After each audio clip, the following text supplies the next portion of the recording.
permítame orar y así iniciamos la predicación de esta mañana. Señor, te adoramos y te bendecimos. En esta hora, gracias por tu mucha misericordia y por tus muchas bondades para con nosotros, Señor. Gracias por Cristo, Dios. Gracias por el plan perfecto, Señor, que tú trazaste en Cristo en la eternidad pasada, Dios. Gracias, Señor. Gracias porque nos amaste, Señor, y nos salvaste en Cristo y nos justificaste, Señor, por medio de su sacrificio hecho en la cruz del Calvario. Te pido, Dios, que nos ayude, Señor, a que nosotros podamos entender tu palabra, que tu palabra, Señor, nos dé fuerza, tu palabra nos consuele, Señor, y que nosotros podamos ver a Cristo, Señor, en tu palabra. Que tu palabra inerrante, tu palabra toda suficiente, Señor, impregne nuestra vida, Señor, de ti. En el nombre de Jesús. Amén. Vamos a hablar en esta mañana del plan de Dios y decir que un plan es una intención o es un proyecto. Podríamos decir que se trata de un modelo sistemático que se elabora antes de realizar una acción con el único objetivo de dirigirla. Nosotros podemos ver, por ejemplo, al hombre. El hombre suele hacer un plan. El hombre toma, cuando hace este plan, en cuenta un sinnúmero de detalles, y esto con la finalidad de llevar a cabo con exactitud su propósito. Cuando nosotros, en cambio, hablamos de Dios, nosotros estamos hablando de perfección. Dios diseñó un plan y antes el plan está precedido por una intención. Entonces podemos decir que en esa intención de Dios estaba que todo girara en torno a la cruz, que todo girara en torno a la gloria de la cruz de Cristo. O sea, podemos decir entonces que la cruz es o sería el corazón de toda la creación, y por eso todo apuntaba a Cristo. Nosotros analizamos el Antiguo Testamento y nos vamos a dar cuenta que todo el Antiguo Testamento apuntaba y miraba a Cristo. El plan de Dios se iba a cumplir, y se iba a cumplir el plan de Dios porque Dios mismo era la garantía de que lo que Él había dicho se iba a cumplir, de que lo que Él planificó se iba a cumplir. ¿Por qué? Porque fue Él quien decretó y dirigió todas esas cosas. Dios es quien garantiza que lo que Él planificó, eso que Él mismo planificó, ha de cumplirse. Por ello todo responde a sus planes, por ello todo responde a sus propósitos, y nada, absolutamente nada se le escapa a nuestro Señor. Todo responde a su plan y nada le sorprende. Dios no queda sorprendido con los acontecimientos del mundo y Dios dice, mira lo que pasó. No, a Dios no le sorprende nada, porque Él es la razón de ser de todas esas cosas. Dios es la razón de ser de que Dios planificara lo que Él planificó. Dios es la razón. Jesucristo es la razón. Y siempre, desde antes del inicio, del principio, el plan era que todo girara en torno a la creación visible, la creación invisible, todo esto, visible e invisible, que pudiera girar en torno a la cruz, en torno a la gloria de la cruz, en torno al Salvador, en torno a Jesucristo. Jesucristo es entonces la razón de ser de todas las cosas. Jesucristo. Por ello, todo responde a su plan, porque todo fue creado, como dice las Escrituras, por medio de Él y para Él. Jesucristo es la razón. Jesucristo es la única razón de todas las cosas. Y por eso Pablo nos dice esto, que todo fue creado por Él y para Él, dándonos a entender que todo le pertenece a Él. Todo fue creado para Él, pero también todo fue creado por Él mismo. Y esto nos habla de su deidad, eso nos habla de su poder, eso nos habla de su señorío, eso nos habla de su gloria, eso nos habla de que nada le es ajeno a Él. Todo está sometido bajo los pies de nuestro Salvador. Lo que está en el cielo, lo que está en la tierra, lo que está debajo de la tierra, absolutamente todo, nada se le escapa y nada está fuera del alcance de nuestro Salvador. Jesucristo es Dios sobre todo y Jesucristo tiene el control de todo. Nada, absolutamente nada se le ha salido de control, porque es Él mismo quien garantiza que su plan ha de cumplirse. Dios garantiza que el plan de Dios se va a cumplir. Él diseñó, Él colocó la ruta, Él colocó el mapa, Él hizo el recorrido. De Él depende todo y Él es la razón de todo. Y todo responde a su plan perfecto, al plan perfecto y maravilloso de nuestro Señor. Ahora, el punto final en el que Jesús se encuentra, en el capítulo 17 de Juan, este es ya el punto, casi el punto culminante de lo que es su ministerio terrenal. Él llega a este punto y Él llega haciendo una oración a esta altura. Una oración que nosotros vamos a ver en esta oración cómo Él está anunciando lo que el Padre había dicho en el Antiguo Testamento y cómo el Antiguo Testamento apuntaba a Él y cómo Él muestra lo que el Antiguo Testamento había dicho, cómo el plan de Dios en el Antiguo Testamento ahora está siendo cumplido por Él. Porque allí entonces hacia donde Él iba en las próximas horas, allí iba a ser sustituido el pecador por Él.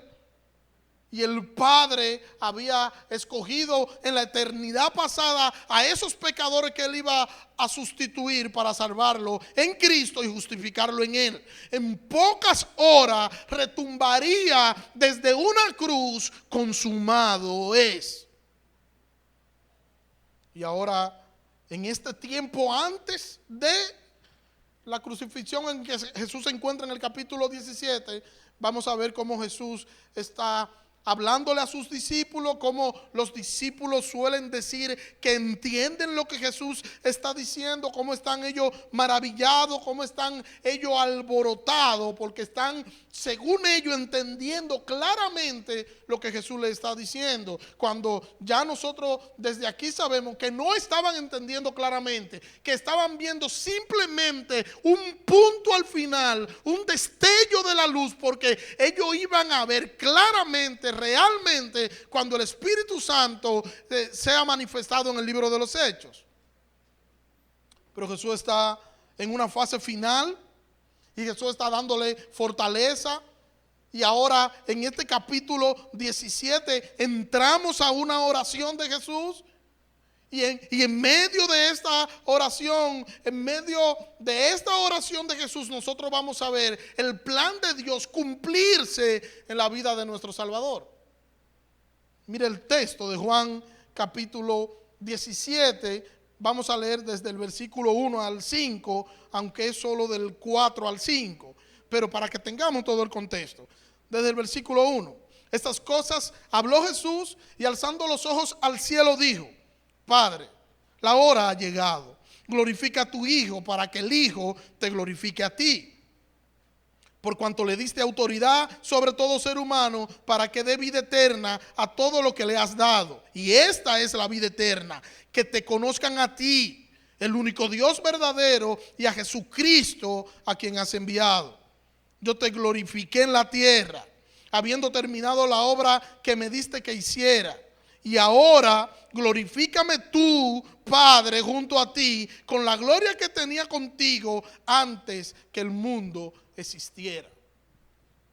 Podemos decir que la cruz mostró la gloria de Dios como ningún otro evento. La cruz muestra la gloria inmensurable de un Dios que es poderoso y que es misericordioso. La sangre de Cristo como la de un cordero sin mancha, pagando, expiando el pecado. Vemos la justificación y el amor de Dios y su gracia manifestada allí en aquella cruz. Nada más glorioso, nada. En la cruz podemos ver el poder de Dios derrotando el imperio de la muerte, el imperio del pecado, el imperio de Satanás. En la cruz, la humanidad puede ver una luz. Y es la cruz la manifestación gloriosa del plan perfecto de Dios. Mire cómo dice la última parte del versículo 1 que leímos y el versículo 2. Estas cosas habló Jesús y alzando los ojos al cielo dijo: Padre, la hora ha llegado, glorifica a tu Hijo, para que el Hijo te glorifique a ti, por cuanto le diste autoridad sobre todo ser humano, para que dé vida eterna a todo lo que le has dado. El Hijo recibió potestad sobre toda la humanidad para dar vida a todo aquello que el Padre les dio. Al morir por los pecadores que luego iban a creer en Él, a Él se le otorgó el derecho de darles vida. Y podemos decir entonces que la redención se aplica únicamente a aquellos que el Padre escogió para el Hijo. ¿Y cuándo sucedió esto? Cuando el Padre hizo esta elección, cuando el Padre escogió en la eternidad pasada, como nos dice Pablo en el libro de los Hechos. Y esto es algo glorioso, porque ahí entramos nosotros. El Padre nos escogió a nosotros y nos escogió en Cristo. No fue que cuando nosotros escuchamos el Evangelio, cuando alguien nos predicó, nosotros meditamos y dijimos: oye, pero es verdad lo que está diciendo, yo necesito. Y ahí en ese momento Dios te escogió. Cuando tú decidiste entregarle tu vida a Cristo. No fue así. Fuimos escogidos en Cristo en la eternidad pasada. Nosotros estuvimos en la mente de Dios en la eternidad pasada, cuando el Padre estaba elaborando su plan perfecto. Allí Dios determinó que todo giraría en torno a la cruz y que el Hijo salvaría en la cruz a los escogidos por Dios en la eternidad pasada. Y esto es algo tremendo, esto es algo glorioso, esto es algo maravilloso pensar en esto. Pensar en el hecho de que nosotros estábamos en la mente de Dios, que siempre Dios ha estado pendiente de nosotros. Que hoy somos creyentes por Dios, no por nosotros. Y que Él ha provisto la salvación para nosotros. El Señor nos escogió. Nosotros podemos decir que Él nos escogió en Cristo en aquella eternidad. Y usted me puede decir: pero ¿cómo eso es posible? Mire cómo lo dice Apocalipsis, capítulo 13, versículo 8. Y la adoraron todos los moradores de la tierra, cuyos nombres no estaban escritos en el libro de la vida del Cordero, que fue inmolado desde el principio del tiempo. Y pudiera darle otros tantos textos donde nos dice que el Cordero que fue inmolado desde antes de la fundación del mundo, el Cordero que fue inmolado al principio, el Cordero que fue inmolado, y así de manera recurrente nosotros vemos este detalle, que el Cordero fue inmolado en la eternidad pasada. Siempre estuvo en la mente de Dios la cruz, siempre estuvo allí. La cruz es la razón de ser de todas las cosas. El Cordero fue inmolado. Y si el Cordero fue inmolado, es porque ya había un plan. Es porque en la mente de Dios estaba salvar por medio del sacrificio de Cristo. Por eso el cordero es inmolado en el principio del tiempo. El cordero es inmolado en la mente de Dios antes de Dios crear todas las cosas. Y si el cordero fue inmolado al principio del tiempo, antes de Dios crear todas las cosas, responde a la intención del plan creador de Dios, y que Dios se había propuesto salvar en Cristo, y que todas las cosas giraran en torno a la cruz y la gloria de ella, el Salvador eterno que es nuestro Señor Jesucristo. Entonces podemos decir que ya en la mente de Dios el cordero había sido sacrificado, y eso tenía una razón: salvar a los que ya el Padre había escogido en el Hijo. Nosotros, amados hermanos, estamos en ese grupo. El Señor pensó en nosotros. El Señor pensó salvarnos a nosotros en Cristo, y nos amó y nos justificó y nos dio gracia.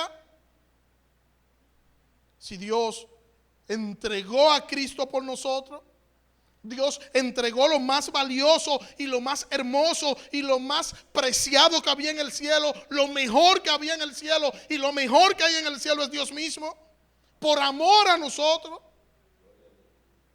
Hermano, por amor a nosotros, Dios se entregó a sí mismo para llevar a cabo su plan perfecto y salvarnos en Cristo. Yo creo que esto debe llenarnos de fortaleza. Esto debe llenarnos de fortaleza a pesar de las circunstancias que nosotros pudiéramos estar atravesando, a pesar de la circunstancia que pudiera estar atravesando el mundo, a pesar de lo que sea. Debe llenarnos de fuerza saber que en la intención de Dios, Dios decidió salvarnos aun cuando no nos había creado. Y que por amor a nosotros Dios entregó a su Hijo.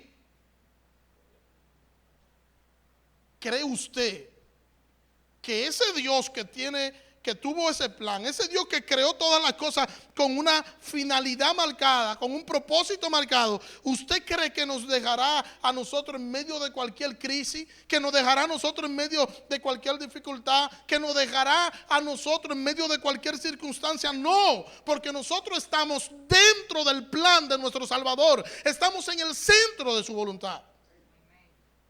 Y Él tiene control y Él tiene dominio de todo cuanto sucede. Tiene control y tiene dominio de todo cuanto nos sucede a nosotros y de todo cuanto sucede en su mundo, en su creación.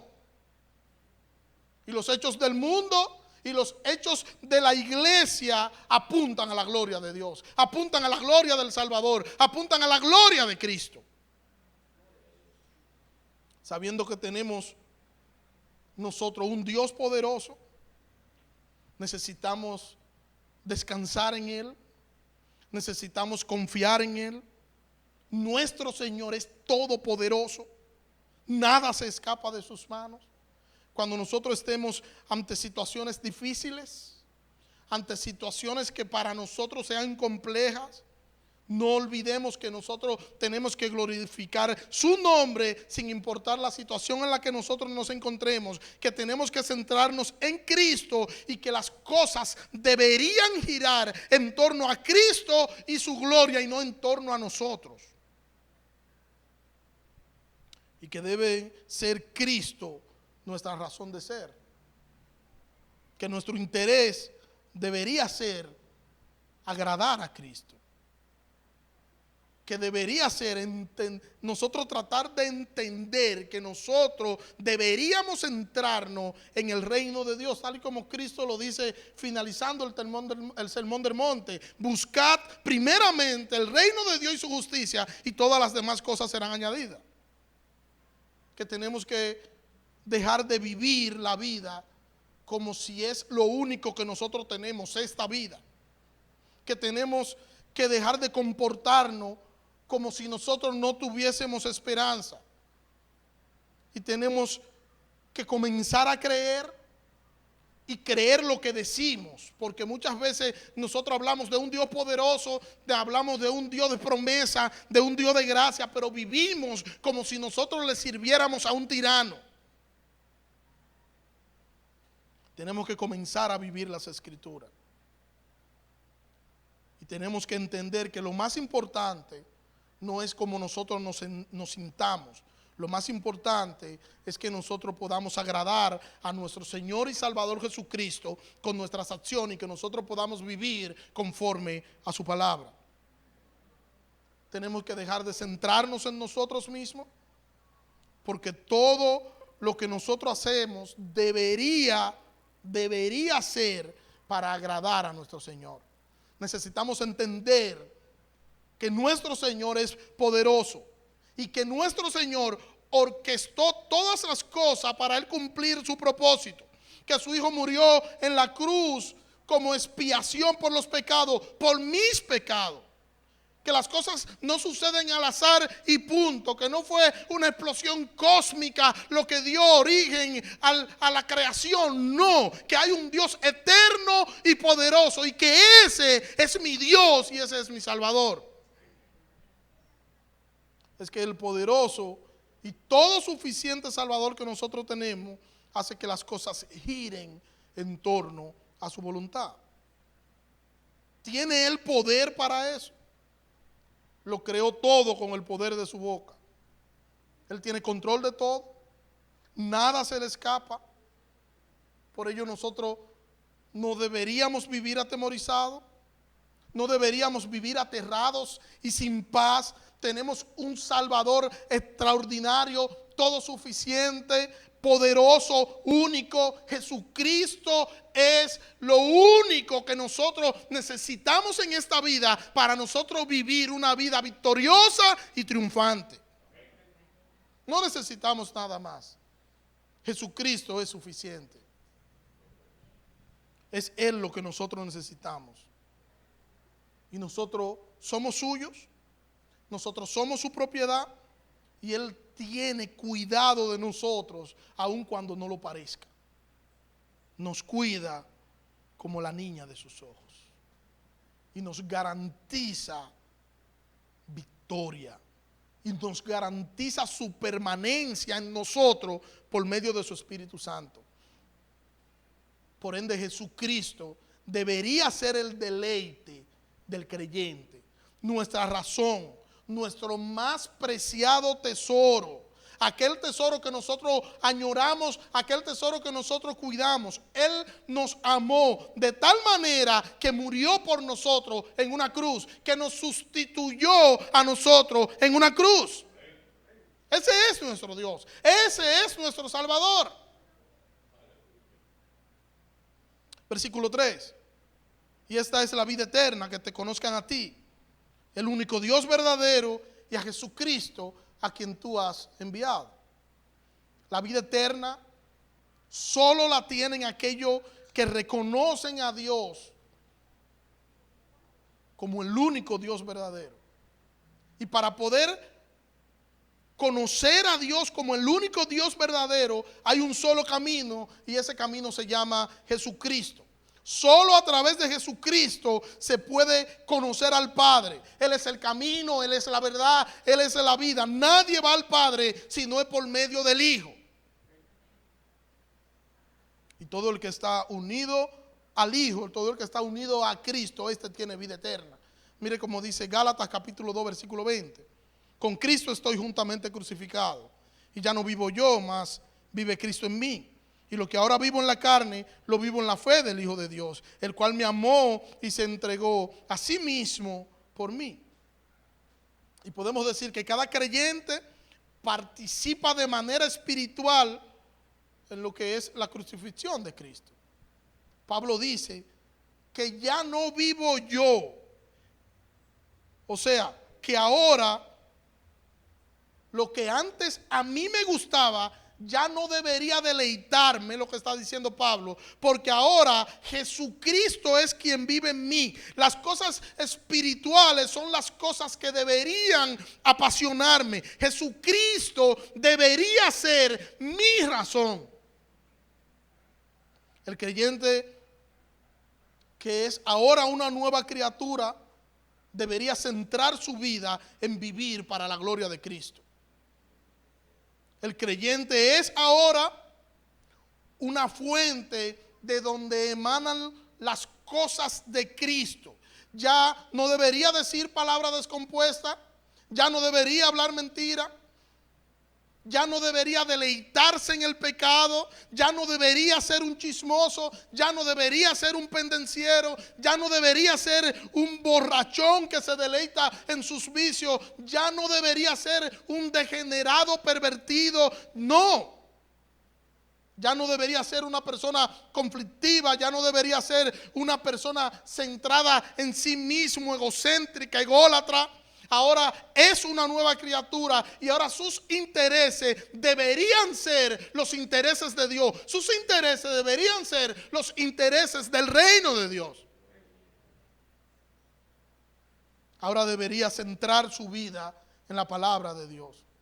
Ahora este creyente debería tener una nueva vida centrada en Cristo y su señorío. Debería ser así. Pero el creyente de la iglesia de hoy suele vivir una vida ligera, y muchos no parecen creyentes, pero tampoco parecen inconversos, y parecen como una especie de híbrido entre tengo un poquito del mundo y tengo un poquito del evangelio. Es cristiano cuando le conviene y es inconverso también cuando le conviene. Esos no son los que tienen vida eterna.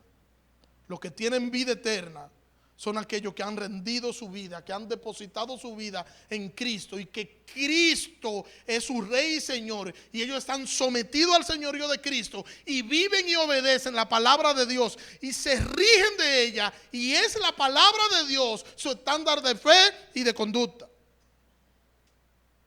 No los que dan una parte de sí mismos, los que han dado toda su vida a Cristo, viven una vida sometida a Cristo, y es Jesucristo, como ya dije, la razón de ser de ellos.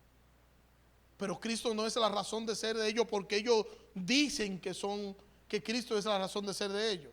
Cristo no es la razón de ser de ellos porque ellos cantan que Cristo es su razón de ser. No, Jesucristo es su razón porque ellos viven como que Jesucristo es su razón.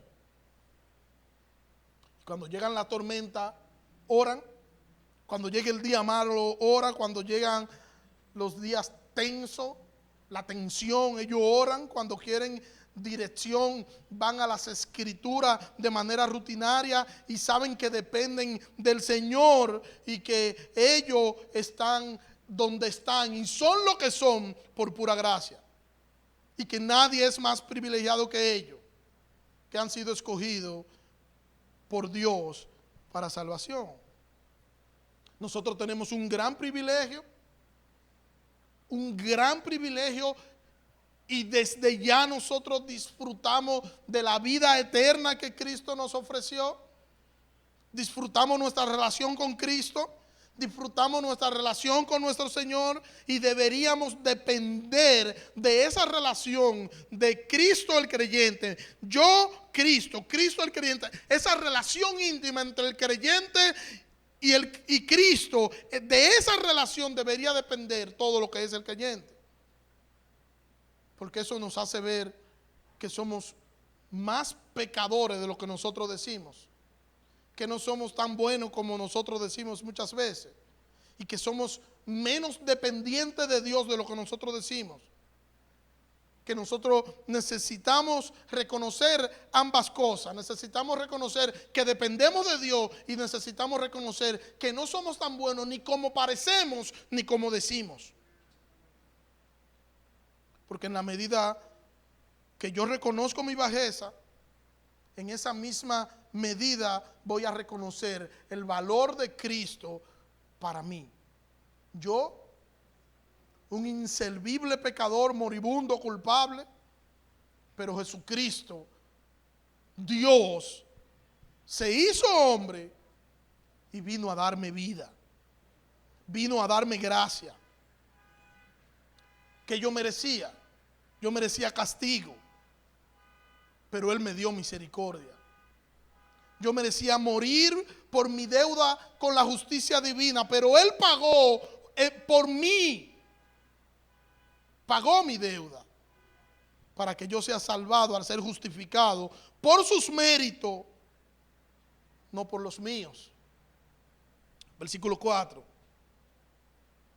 Yo te glorifiqué en la tierra,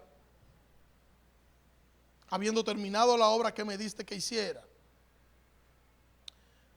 Él glorificó al Padre, Cristo glorificó al Padre, el Hijo glorificó al Padre, viviendo una vida perfecta en obediencia al Padre.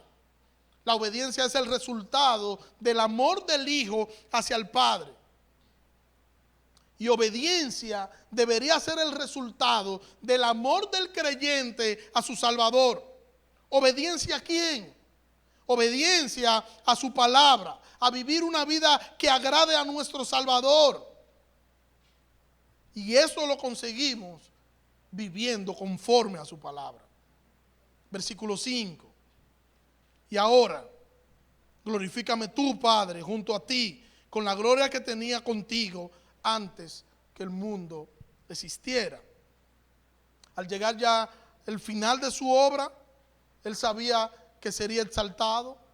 Jesús miró por encima de la humillación en obediencia, dejó a un lado el dolor de la cruz y miró por encima del dolor la gloria y la exaltación. Nosotros debemos dejar de mirar las cosas que no edifican y tenemos que empezar a mirar a Cristo. Es Cristo nuestra gloria, es Cristo nuestro tesoro, es Cristo lo único que nosotros necesitamos con carácter de urgencia.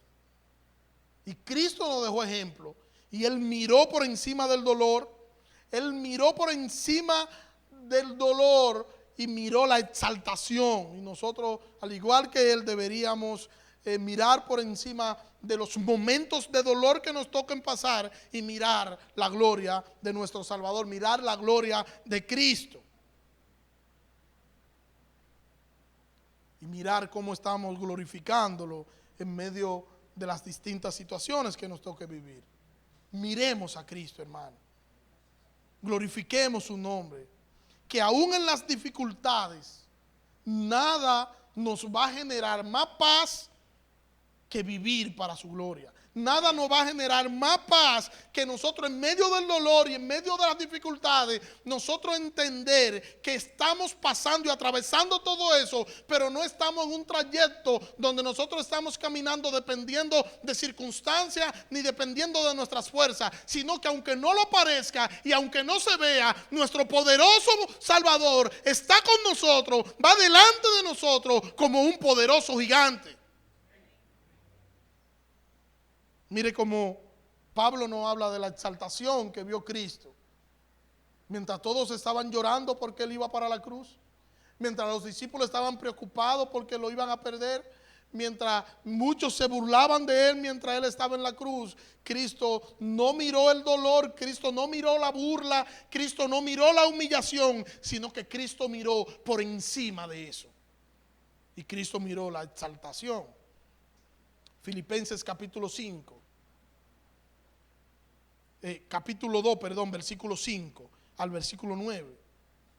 Haya pues en vosotros este sentir que hubo también en Cristo Jesús, el cual siendo en forma de Dios, no estimó el ser igual a Dios como cosa que aferrarse, sino que se despojó a sí mismo, tomando forma de siervo, hecho semejante a los hombres, y estando en la condición de hombre, se humilló a sí mismo, haciéndose obediente hasta la muerte y muerte de cruz.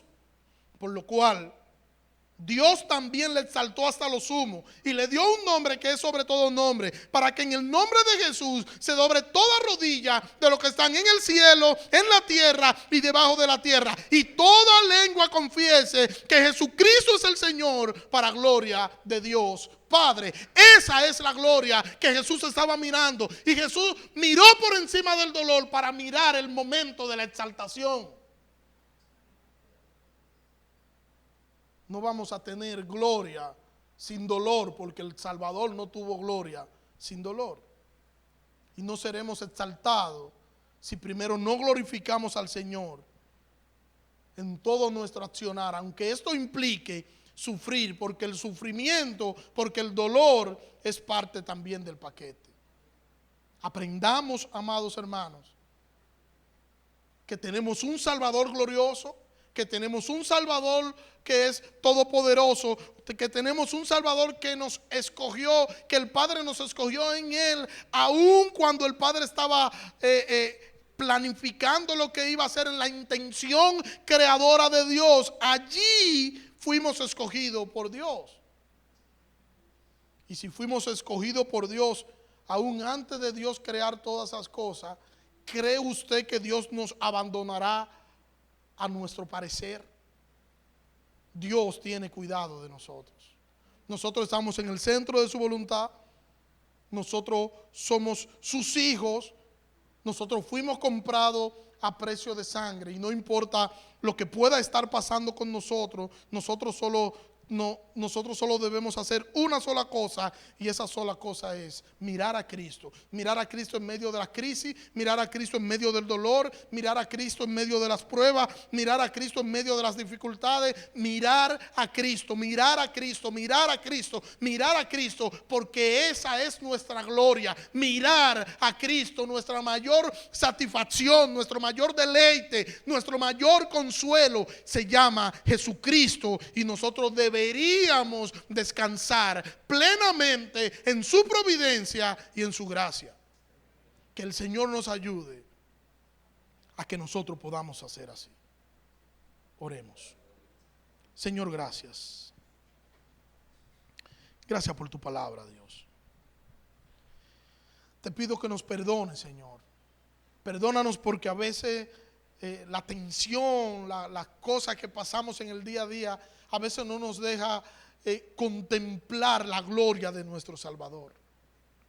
A veces las situaciones que nos toca enfrentar, situaciones que son dolorosas para nosotros, a veces nos quitan la mirada del glorioso y eterno Salvador que tenemos. Perdónanos por eso, Señor. Y ayúdanos a enfocarnos, Dios. Ayúdanos a hacer los ajustes que tenemos que hacer para que en medio de toda la situación que podamos enfrentar, podamos mirar por encima del dolor y podamos mirar a Cristo. Gracias, Señor, por tu palabra. En el nombre de Jesús. Amén.